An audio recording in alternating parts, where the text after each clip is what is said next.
She heard him say the word before she saw his face. Maid. Her champagne glass didn't fall. Her smile didn't break. But something inside her chest went perfectly, utterly still. The ballroom was full of people who mattered, people whose names appeared in Forbes, whose handshakes moved markets. Crystal chandeliers, orchestra music, the kind of wealth that didn't need to announce itself. And her husband had just introduced her as the help. She stood there in her black gown, the one he'd picked out that morning, the one he'd said made her look elegant, regal, even. Now she understood why he'd chosen black. The man he was speaking to, silver-haired, expensive watch, looked at her with polite disinterest. The kind of look you give furniture. Lovely event, the man said, already turning away. Her husband's hand was still on her lower back. Warm, steady. The same hand that had held hers at the altar 3 years ago. She didn't move. She didn't speak. Because if she did, she wasn't sure what would come out. That was the moment everything began to unravel. This is a golden heart story for anyone who's ever felt invisible in a room full of people who were supposed to see you. Before we continue, tell me in the comments, have you ever been introduced as less than you are by someone who was supposed to protect you? Her name was Naomi. She was a literature professor at Columbia, published author, guest lecturer at Oxford twice. She spoke 3 languages and had a laugh that made strangers smile on the subway. But tonight, in this room, she was no one. She'd known what she was walking into. Michael had warned her gently, the way he always did when he was asking her to shrink. It's just a complicated right now, he'd said in the car. The merger's delicate. My father's old partners, they're traditional. I just need tonight to go smoothly. She'd nodded. She always nodded. Because she loved him. Because he was brilliant and kind and the first man who'd ever looked at her like she was the whole sky. Because 3 years ago, when they'd married in that small chapel in Vermont, he'd cried when she walked down the aisle and whispered, "I don't deserve you." She should have listened to that. Michael Harrington was a 4th-generation billionaire. His family owned shipping routes, real estate empires, a pharma company that produced medications for half the hospitals in America. Old money. The kind that built museums and named them after dead wives. He was 42. Naomi was 37. He'd met her at a fundraiser for literacy programs in Harlem. She'd been speaking on a panel. He'd stayed after to talk to her about James Baldwin. Their first date was a 5-hour conversation in a diner at 2 a.m. He told her about the weight of a name he didn't choose. She told him about growing up in West Philadelphia, about her mother cleaning houses to put her through school. He'd said, "You're the most real person I've ever met." And he'd meant it. But meaning it and defending it, those were different things. She watched him now, across the ballroom, laughing with men in tuxedos. He looked comfortable, at home. She looked down at her hands. Her wedding ring caught the light. It felt heavier than it had this morning. 20 minutes later, it happened again. A woman approached, blonde, angular, draped in diamonds. She worked in PR for one of Michael's partners. "Michael," she purred, touching his arm. "Your home must be immaculate. I've been looking for someone reliable." Michael smiled. That easy boardroom smile. "Oh, she's a..." Naomi turned and walked away. She didn't run, didn't make a scene. She just left. She found herself in a hallway lined with portraits of dead white men. Philanthropists, titans of industry. Men whose legacies were carved into marble. Her heels clicked on marble floors. Her breathing was shallow. The bathroom was empty. Gold fixtures. Soft lighting. A velvet chair in the corner. She sat down. She didn't cry. Crying would mean breaking, and she wasn't ready to break yet. The door opened. An older black woman stepped in. 60s maybe, in a catering uniform. She looked at Naomi, then at the gown, then back at Naomi's face. She didn't say anything. She just ran the water, wet a towel, and handed it to her. "You all right, baby?" Naomi pressed the towel to her neck. Her throat was tight. "I don't know."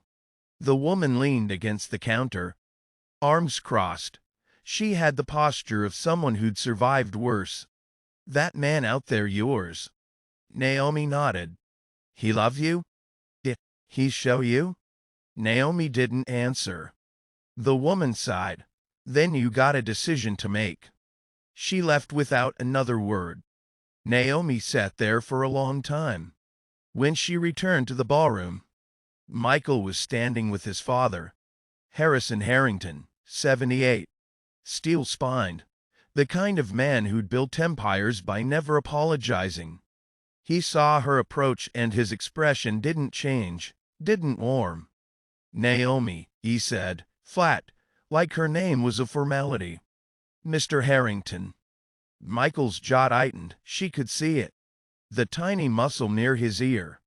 "We were just discussing the London office," Harrison said. "Michael's planning to spend more time there, quarterly at least." Naomi blinked. "I didn't know that." "It's still being finalized," Michael said quickly. Harrison's eyes moved over her, cold, appraising. "I'm sure you understand, appearances matter in our world. Especially overseas. The board is that particular." The air left the room. Naomi understood perfectly. "You're a liability." Michael reached for her hand. She pulled it away. "Excuse me," she said. She walked toward the exit. This time Michael followed.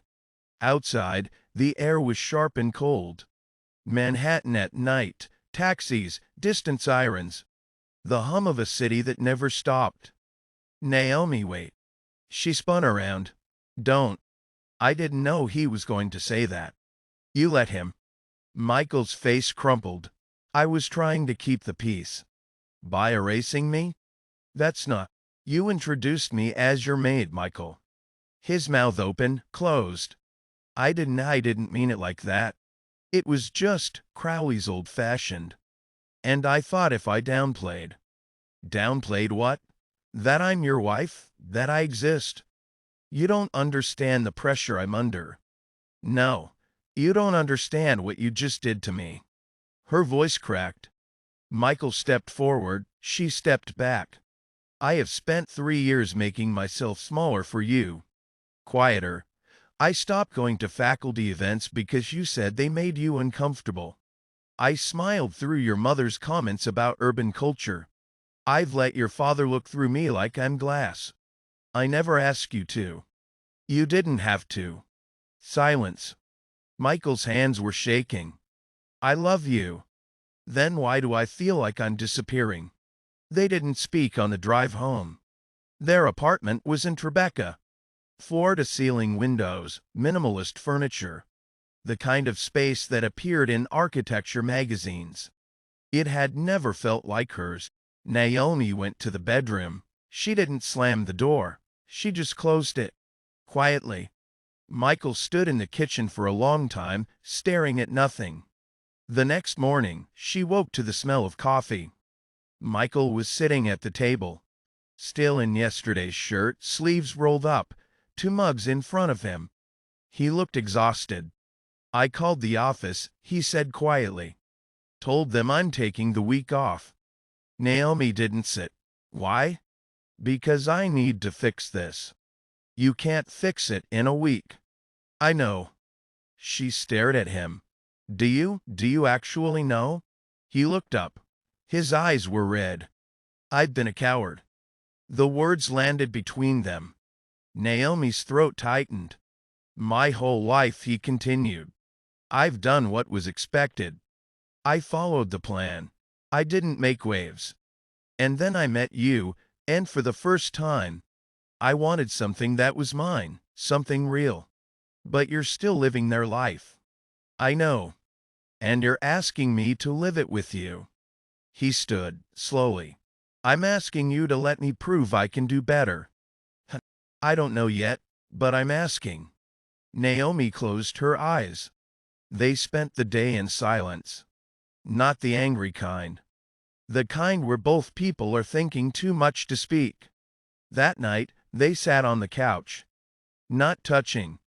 Just existing in the same space. Tell me something true, Naomi said. Michael looked at her. What? Something you've never said out loud. He hesitated. Then I'm afraid I'll lose you.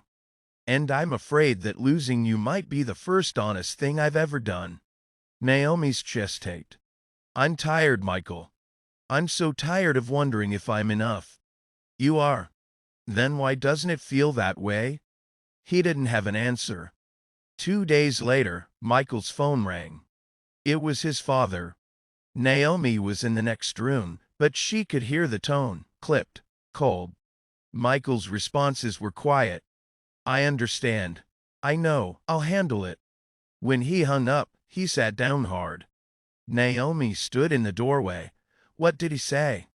There's a board meeting next week. About the merger. And? Michael's jaw worked. He wants me to attend. Alone. What does that mean? It means he thinks you're a distraction. Naomi laughed. It was hollow, a distraction. He didn't say it like that. What did he say? Michael looked at her. Really looked at her. He said if I want a future in this family, I need to start acting like I understand what's at stake. Naomi's voice was barely a whisper. And what did you say? Silence. Michael, what did you say? I said I'd think about it. The room went cold. You said you'd think about it? Naomi, I am your wife. I know. Do you? Because it sounds like you're still deciding. Her voice broke. Michael stood reaching for her. She backed away. Don't touch me. Please. I have given you everything. I've rearranged my entire life. I've swallowed my pride, my voice, myself, and you're still choosing them. I'm not. Yes, you are. You're just doing it slowly, so it hurts more. Tears streamed down her face now. I can't do this anymore. Naomi, please. I need you to leave.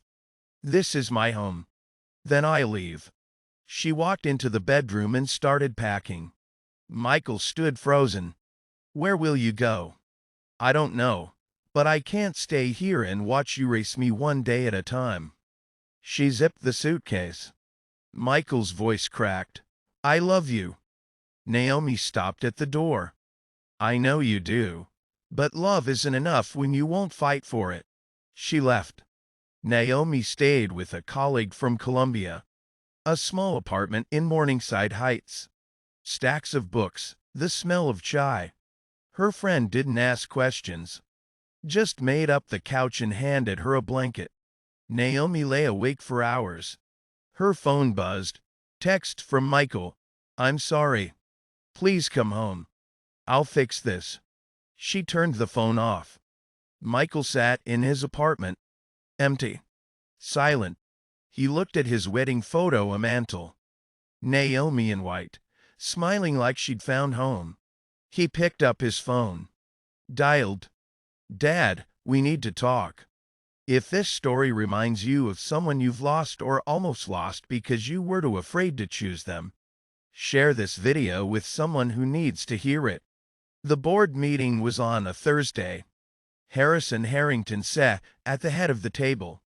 12 men in suits, 1 woman, all white except for a single executive from Hong Kong. Michael arrived 10 minutes early. His father looked up. Good. Let's begin. Actually, Michael said, I need to say something first. The room stilled. Harrison's eyes narrowed. Michael, I'm resigning from the board. Silence. Excuse me? I'll remain a shareholder, but I'm stepping back from operations. Harrison stood. Have you lost your mind? No. I think I just found it. This is about her, isn't it? Michael didn't flinch. Her name is Naomi. She's my wife. And yes, this is about her. It's also about me. You're throwing away your legacy. No, I'm choosing a different one. Harrison's face went red. You'll regret this. Maybe, but I'll regret losing her more. He turned and walked out. For the first time in his life, he didn't look back. He found Naomi at Columbia. She was in her office grading papers. The door was open. He knocked anyway. She looked up. Her face was guarded. "Michael, can I come in?" She hesitated, then nodded. He stepped inside, closed the door. "I resigned." Naomi blinked. "What?" "From the board, from the company, all of it, Michael. I should have done it 3 years ago. I should have done it the first time my father made you feel small. I should have done it last week." His voice shook. "I was afraid of losing them, but I lost you instead. And that's the only thing I actually can't survive." Naomi's eyes filled. "I don't know what comes next." He continued. "I don't know who I am without that name, that legacy. But I know I don't want to be the man who chose comfort over you." A tear slipped down her cheek. "I'm sorry," he whispered. "I'm so sorry." Naomi stood. She crossed the room. And she took his hand. "You can't do this for me, Michael. You have to do it for you. I'm doing it for the man I want to be." She studied his face. Then slowly she pulled him close. "We have a lot to rebuild. I know. It's going to be hard. I know. And if you ever make me feel invisible again, I won't. I swear to God I won't." She kissed him. Soft, careful, like they were starting over. And maybe they were. 6 months later they moved to a brownstone in Brooklyn. Smaller, louder. Theirs. Michael started a nonprofit funding literacy programs in underserved communities. Naomi went back to teaching full-time. They had dinner with friends who didn't care about stock portfolios. They laughed more. They fought sometimes, but they fought together. And when people asked how they met, Michael smiled and said, "She saved my life." Naomi would roll her eyes, but she'd take his hand. Because some love is worth fighting for, even when the fight is against yourself. Thank you for spending this time with Golden Heart Stories. If this story moved you, please like and subscribe. Your support helps us keep telling stories that matter. What part of this story stayed with you the most? Let me know in the comments.